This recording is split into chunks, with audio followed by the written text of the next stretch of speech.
عرفان صاحب یہ کتنا مضبوط کیس ہے اور آگے چل کے اس کا فائدہ کس کو زیادہ ہوگا ہائی کورٹ میں جب اپیل میں جائیں گے تو؟ جی میں نے یہ ساری گفتگو سنی ہے آپ کی جی اور آپ نے جو بھی اپنے ویوز دیے ہیں آپ نے جو اپنا ایک تاثر اس کیس کے بارے میں قائم کیا ہے اس کو دیکھتے ہوئے اور بہت سا اور تاثر جو مجھے مختلف چینلز کے ذریعے آج کچھ اندازہ ہوا ہے اینکر پرسنز کی باتیں سن کے، کیونکہ مجھے صبح سے فون آ رہے تھے، اس پہ میری رائے مانگی جا رہی تھی قانونی، تو اس سے قبل کہ میں اس رائے کی طرف جاؤں آپ نے چونکہ میرے امیڈیٹ امپریشنز پوچھے ہیں تو میں بالکل آپ سے متفق ہوں، اور میں اس میں یہ ایڈ کرتا چلوں کہ یہ معاملہ جو ہے جب یہ اپیل میں جائے گا تو میرا یہ امیڈیٹ امپریشن ہے کہ یہ سیٹ اسائڈ ہو جائے گا فیصلہ۔ اچھا، سو یہ آپ کے امیڈیٹ جو آپ نے مجھ سے پوچھا تھا اس کا میں نے یہ جواب دے دیا آپ کو کہ یہ فیصلہ ہائی کورٹ میں اپیل میں سیٹ اسائڈ ہو جائے گا۔ اور اب آپ اگر مزید مجھ سے کچھ پوچھنا چاہتے ہیں تو ضرور پوچھیے۔ نہیں عرفان صاحب، یعنی آپ یہ کہہ رہے ہیں سادہ الفاظ میں ہم سمجھیں کہ پروسیکیوشن کے حق میں یہ فیصلہ اتنا مضبوط نہیں ہے؟ دیکھیں، ہم نے ہمیشہ سے سنتے ہیں کہ نہ صرف کہ انصاف ہونا چاہیے بلکہ انصاف ہوتا ہوا بھی نظر آنا چاہیے، اور اس چیز کو اگر سامنے رکھیں تو سب سے پہلی بات تو یہ ہے کہ فیصلہ ابھی تک نہیں آیا۔ ٹھیک، فیصلہ سنا دیا گیا ہے، لیکن میں صبح سے انتظار میں ہوں۔ مجھے بہت سے چینل سے فون آ رہے تھے کہ آپ اپنی قانونی نقطۂ نظر پیش کریں۔ میں نے کہا جی میں کیسے قانونی نقطۂ نظر پیش کروں، میں نے تو ابھی فیصلہ دیکھا نہیں ہے، تو میں تب تک قانونی نقطۂ نظر پیش نہیں جب تک کہ میں فیصلہ دیکھ نہ لوں، اور میں نے چونکہ ابھی تک نہیں دیکھا اور یہ جو اس میں ابھی تک دیر لگ رہی ہے تو اس کا فائدہ کس کو ہوگا؟ آبویسلی یہ لمحہ فکریہ ہے، اور پھر یہ ہے کہ الیکشنز جو آنے والے ہیں، جیسے ارشاد عارف صاحب فرما رہے تھے کہ اس کا ٹائمنگ آپ دیکھیے،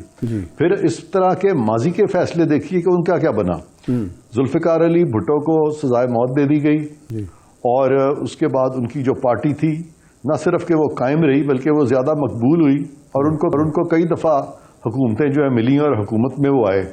میاں نواز شریف کا بھی ذکر کیا ارشاد عارف صاحب نے، بالکل درست ذکر کیا، ان پہ ہائی جیکنگ کیس بنا تھا،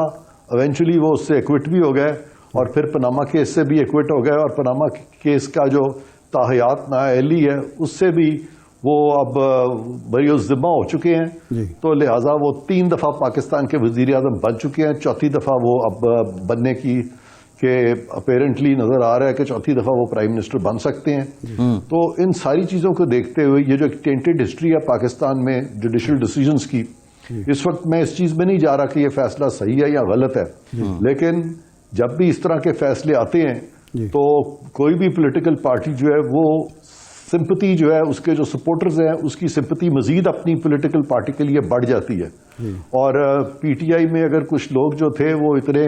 ایکٹیو نہیں تھے کہ وہ خاص پی ٹی آئی کے لیے ووٹ کریں، اب غالباً وہ زیادہ ایکٹیو ہو سکتے ہیں، اور اس کا اپیرنٹلی پی ٹی آئی کے ووٹ بینک کو لگ رہا ہے جیسے فائدہ ہوگا، جبکہ دوسری سائڈ ڈیفینیٹلی وہ یہ کہیں گے کہ انہوں نے نیشنل سیکیورٹی کو کمپرومائز کیا ہے اور انہوں نے اسپیشل سیکرٹ ایکٹ کی وائلیشن کی ہے۔ سوال یہ ہے کہ آپ جو کہہ رہے ہیں کہ جب یہ مجھے ذرا بات مکمل کرنے دیں، مجھے صرف ایک منٹ مجھے ذرا بات مکمل کرنے دیں۔ تو میں یہ کہہ رہا ہوں کہ ان کے جو مخالفین ہیں وہ بالکل یہ بات کریں گے کہ انہوں نے ایک سائفر کی سیکریسی کو لیک کیا اور یہ ساری باتیں آئیں گی، لیکن اس ساری چیز کے باوجود اس کا فیصلہ چونکہ عوام نے کرنا ہے 8 تاریخ کو اگر ووٹ بینک جو ہے اس کا swing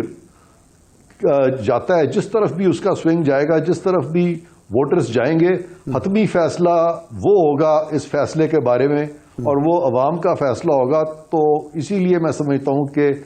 we have to keep our fingers crossed